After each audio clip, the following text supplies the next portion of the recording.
Welcome to the ultimate guide to becoming a fragger.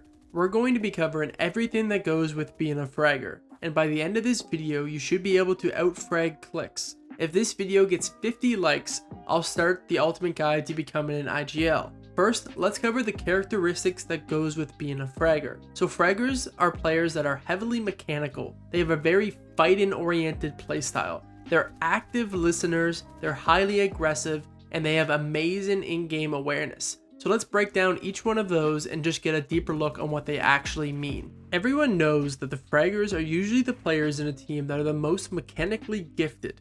They spend the most hours in creative, practicing their free building, editing, piece control, and movement. They're the types of players that can play arena solos forever. And if they aren't playing arena, then they're running zone wars, box fights, or PGs. They are always online, always working on their craft, and always getting better.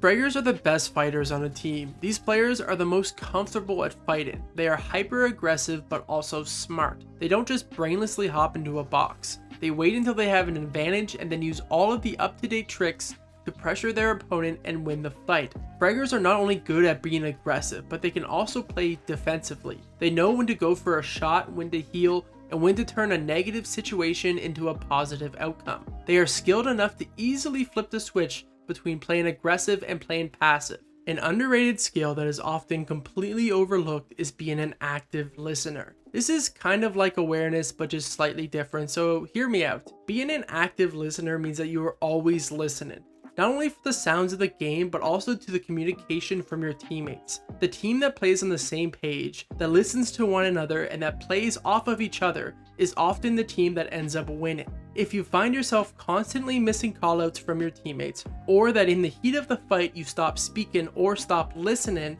then you need to immediately address those concerns because they will heavily hinder your performance in game. Awareness is a trait that is used at all stages of the game and can lead to some insanely free refreshes. For example, let's say you identify a team of beach crystals and you've noticed that they were being lobbied and have gotten cracked a few times. Later, you see them based up in wood popping minis. If you can pull the information from earlier and recognize that this team is probably quite shambles, then you can use that to your advantage to find a free refresh. To practice your awareness, it is best to VOD review pro fraggers and VOD review yourself after every endgame just to see what refreshes you missed and what cues that happened in game. If you picked up on it, could you have actually secured those refreshes? Now let's go over what is expected from a fragger in all stages of a game. Let's start off with early game. In the early game, not much is really expected out of a fragger. Together as a team, you should have a predetermined plan on how exactly you want to play the drop and win the off-spawn fight. Know every detail of the plan so you can refer to it when you're in the heat of the moment. When landing at your drop spot, your IGL should also have a loot route for you to follow. Loot routes are the fastest ways to loot a drop and can vastly improve your surge timing and positional strength. For off-spawn fights, you want to prioritize keeping your team alive rather than healing up. A common mistake I often see teams make is that while one player is fighting for their life in a 1v2, the other is a mile away popping a big. It is much easier to win a 2v2 with one player on 150 HP than to win a 1v2 with that one player being at 200 HP. Being able to properly support your team in the early game is the difference between winning your drop and being sent back to the lobby. The mid game is where the roles start to really define themselves. IGLs usually handle the decision making regarding looting, rotating, positioning, loadouts, and surge. Fraggers oversee ending a fight quickly, winning their ones as well as doing that quickly, knowing when to leave their one to support their teammate, and just overall dominating the fight. In the heat of a fight, the fragger or the IGL can oversee how exactly to fight it. Ideally, the team has spent a lot of time in creative, arena, and scrims practicing how exactly to go about a fight.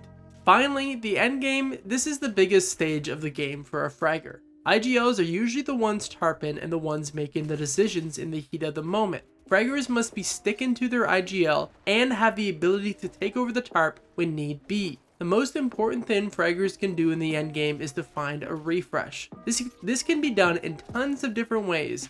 The most common is to look for an enemy team that is in a compromised position. A compromised position is something like a team based up on your edits, a team that is distracted and won't hear you sneaking up. a team based up in wood or damaged builds, a nearby team in a super laggy lobby that looks like you can hop in on, a team being ticked by Surge, or a team that is being or have gotten lobbied. This is just a general idea of what a compromised position looks like, but it can be any situation that isn't favorable for an enemy team.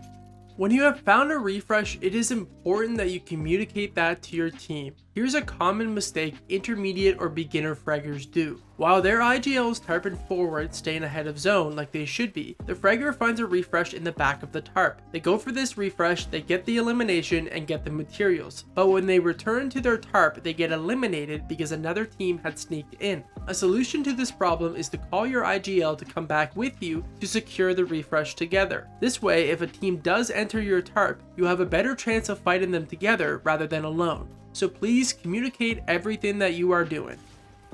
Alrighty, so that covers everything that goes with being a fragger. It's probably a lot of information to consume all at once, so you might have to rewatch this video a few times and give me those sweet watch hours. But to conclude this video, we're going to be covering how you should actually practice this information. So to improve at general solo fighting, in creative you want to do realistics, zone wars, box fighting, PGs, and solo zone wars, but in the end game sense. In arena, you want to do solos, duos no fill, and trios no fill if you're feeling really crazy. Then you also want to see if you can do any solo scrims or solo ladders. And then finally, a good way to practice general fighting is to do solo tournaments. That can be cash cups, hype cups, I don't know, like a random skin cup or whatever. To improve at duo fighting in creative, you want to do 2v2 realistics, 2v2 zone wars, 2v2 box fights, and duo lucky endgames. Then for arena, you just want to do arena duos. Then for scrims and ladders, duo scrims, duo ladders, and duo tournaments.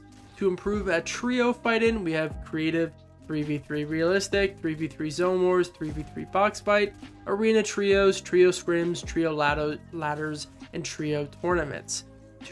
To improve at early game fighting, we have arena, we have customs versus your teammates, customs versus other teams that are landing at your drop or just other teams in general, off spawn fighting scrims, and tournaments. To improve at mid game fighting, we have arena, we have no rule scrims or ladders, and then we have tournaments. To improve at end game fighting, we have stacked scrims or ladders, lucky zone wars, and tournaments. Hopefully you have enjoyed this video. If it gets 50 likes, I'll do another one for IGL. Cheers.